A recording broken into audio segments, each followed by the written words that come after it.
Hi, everyone. Welcome to the CEO Speaker Series. I'm Caden Vittorini, CEO and founder of VitFactor, and your host for today. And today, we're joined by Alan McLaren. He's the co-founder of STRATA Originals. Alan is the co-founder of where he helps leaders step into their story, share their gifts, and serve with intention. With 30 plus years at the intersection of tech innovation, brand building, and storytelling, Alan brings a rare mix of strategic insight and creative heart. From leading multi-million-dollar campaigns to advising founders and Fortune 500 executives, his mission is consistent: help people lead with authenticity and leave a legacy that matters. Let's start with the path from student to CEO. Can you talk to us a little bit about your path, your first job, your How long do you major have? career decisions, and leadership milestones, Alan? How long do you have, Caden? I've got a lot of gray hair. So my first job was a paper route when I was 8 years old. And so, like many, and I had two paper routes, and I lived in Montreal, Canada, which was cold and wintry and all kinds of crazy stuff. Routes were the first piece of business. And then as I went through high school, I worked my whole life. Even through high school, I worked at a retail store, and I worked right through school from the time I was 16 years old right through to when I graduated university. And so that was my first job, always working summers, extra jobs, and it started when I was 8, and that I still haven't stopped, and I'm going to be 66 years old, so I'm still going.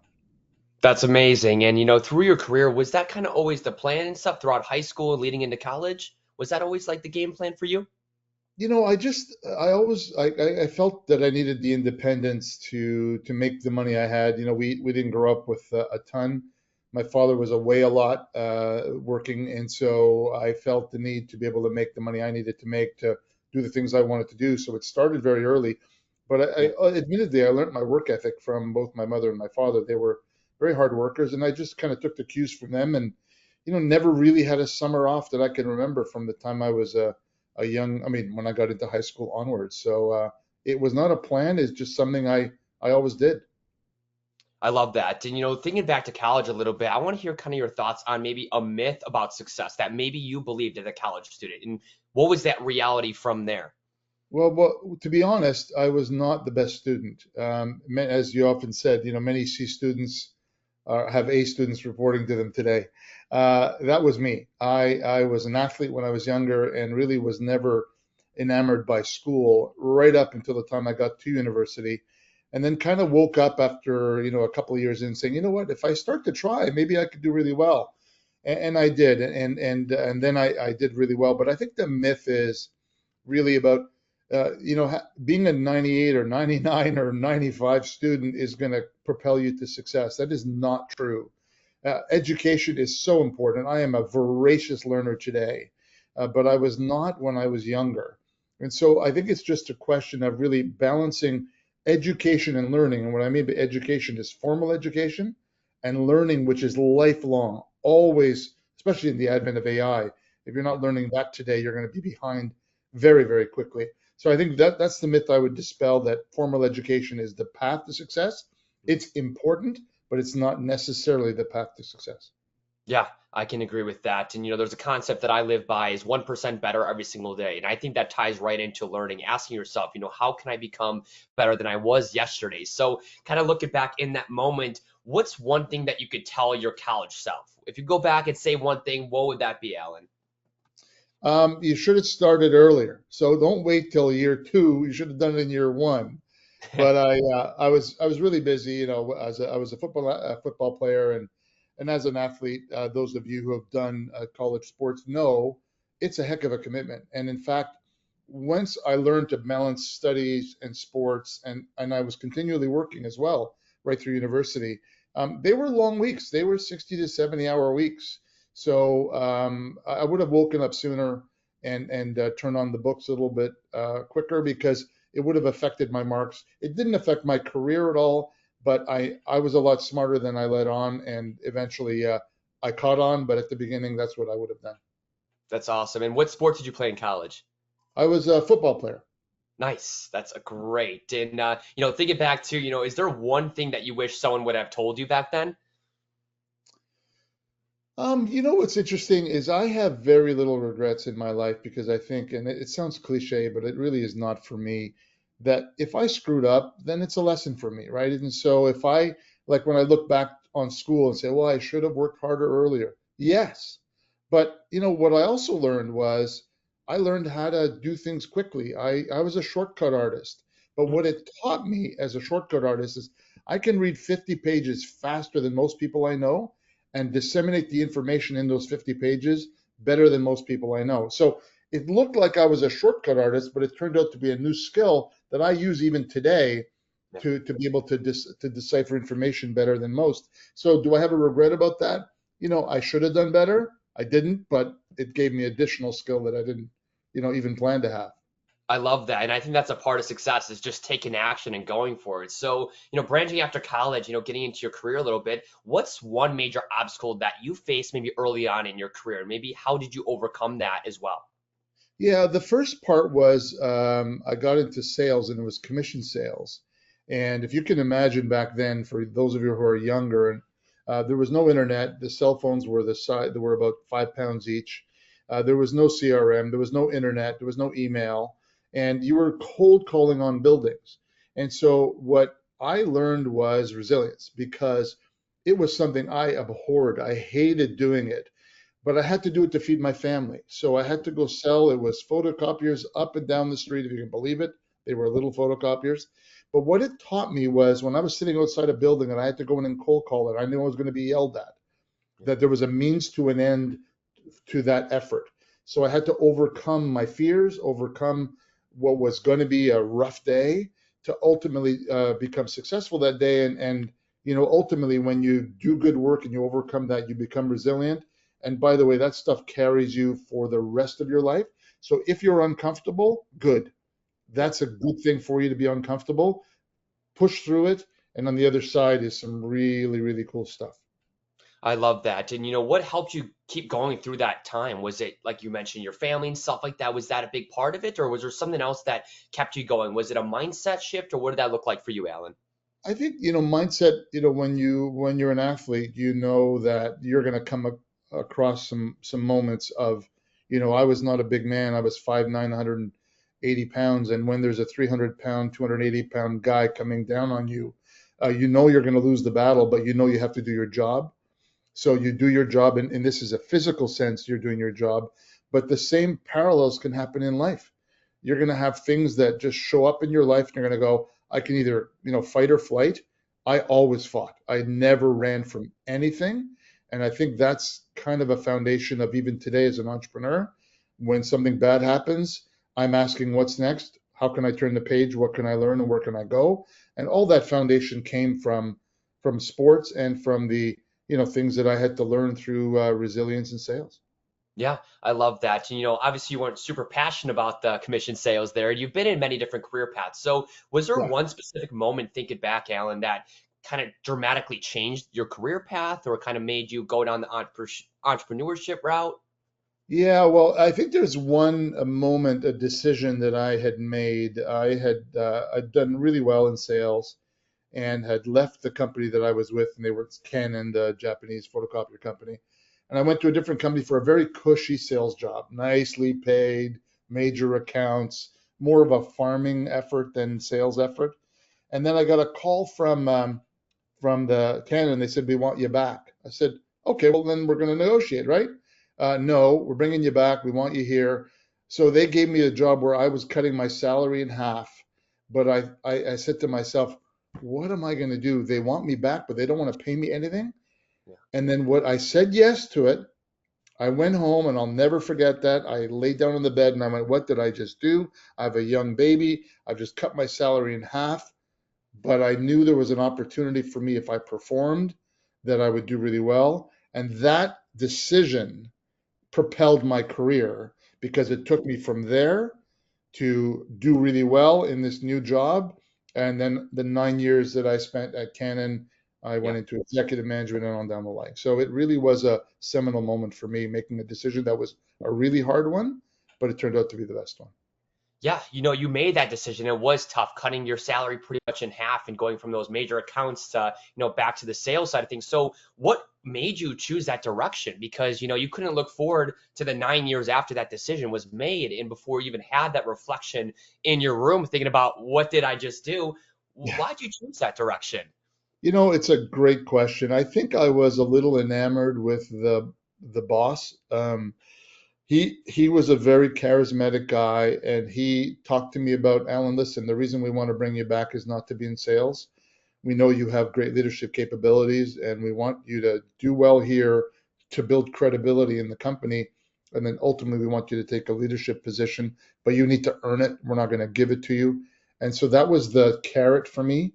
And I was never afraid of the job itself. And it turned out that I actually did better than I would have done at the other company with the salary by just earning commissions. And then within a year and a half, I was in my next role, and then it went from there. I love that. Something told you to go there. I always say how everything happens for a reason. So that's Yeah. great to hear, Alan. So, reflecting on college students these days, what are some big challenges that you think students may face today, whether they're in college or maybe just got out and graduated? What do you think some challenges are? Well, getting a job is hard today, and when you go to college, most people are not really clear on their direction, right? They're getting an education, back to our initial conversation. But what I think is important is not to panic about a perfect job. I mentor a lot of young people that are in college, and I say, and by the way, the follow your passion, follow your love thing, if you can do it, fantastic, but it's really hard. So what I tell people is get a gig. From there, you will learn a lot. You will gain experience. Try to find as the best a job as you can, but do something. Get out there. And if you're not comfortable in sales, that might be a great place for you to go, because guess what? If you learn how to sell, you will never, ever, ever be without work. Ever. It is the most underrated, unprofessional. There's no, school to do that until you're after you're done your formal education. So go get a job selling something, doing something, learn the craft, because it is a craft you can learn. And then you really have opportunities there to do really well in your life, Mhm. but find the job, not the perfect job.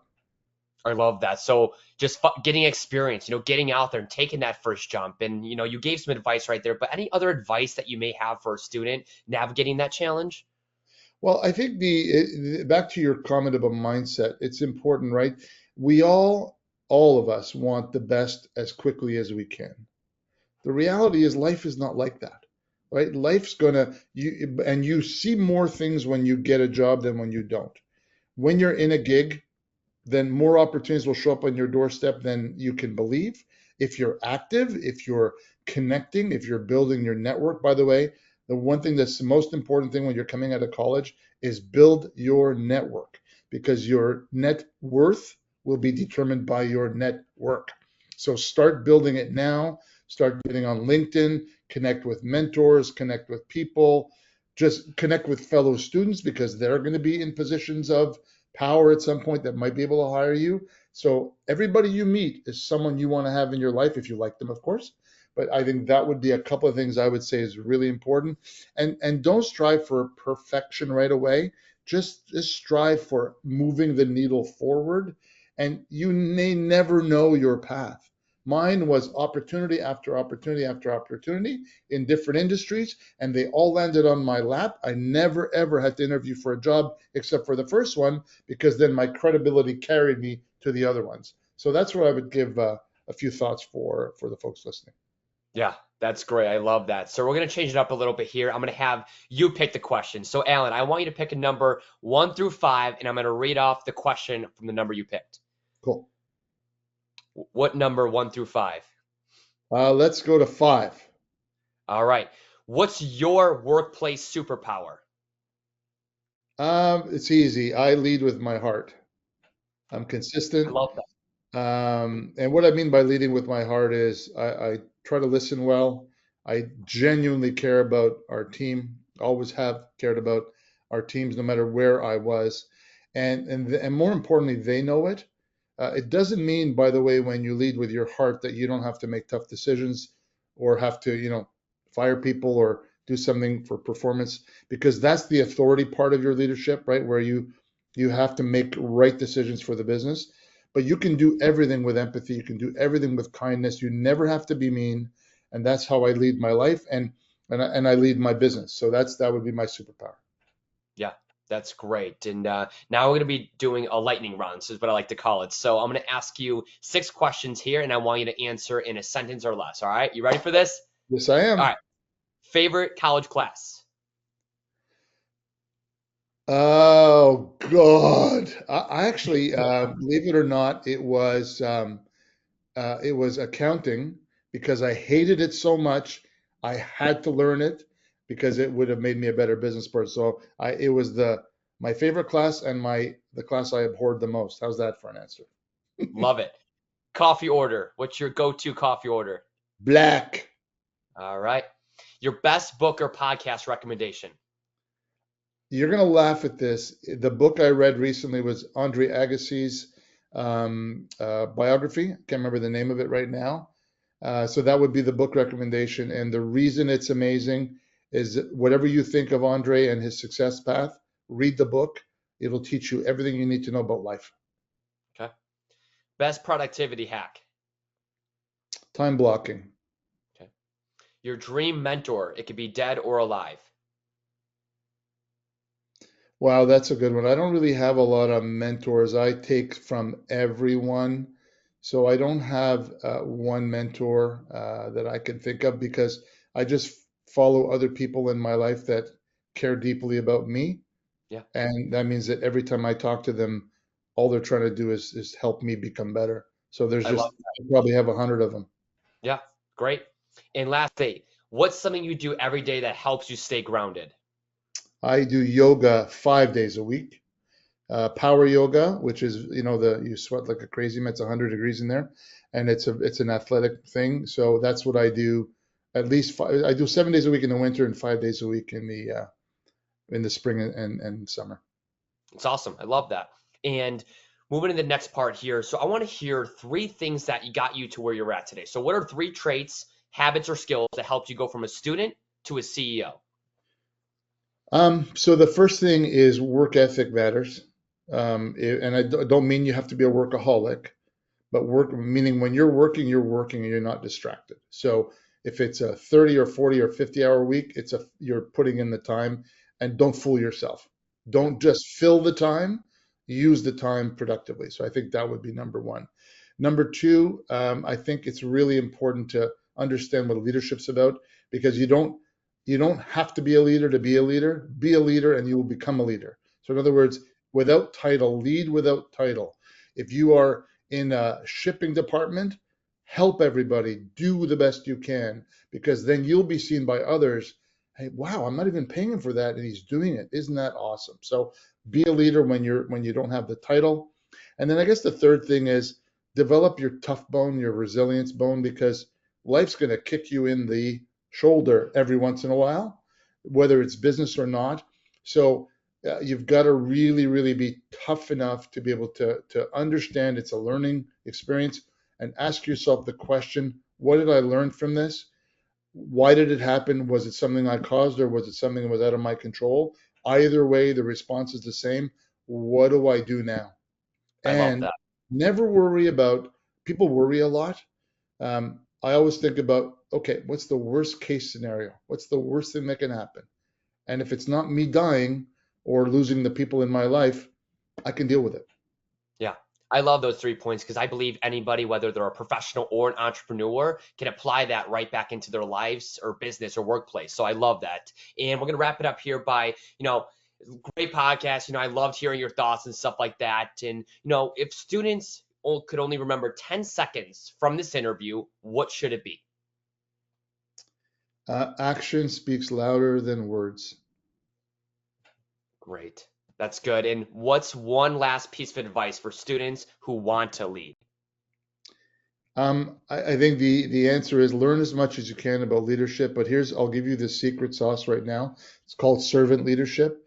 And servant leadership is not about you, it's about others. And your job as a leader is to clear the path to become so they can become successful, and then you will become successful. And the quote I live my life by is, it's amazing what you can accomplish when you don't care who gets the credit.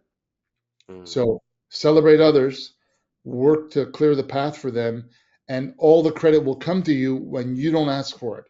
That's how you lead.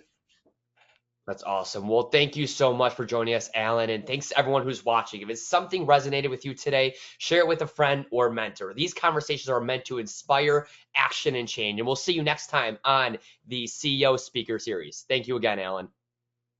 My pleasure.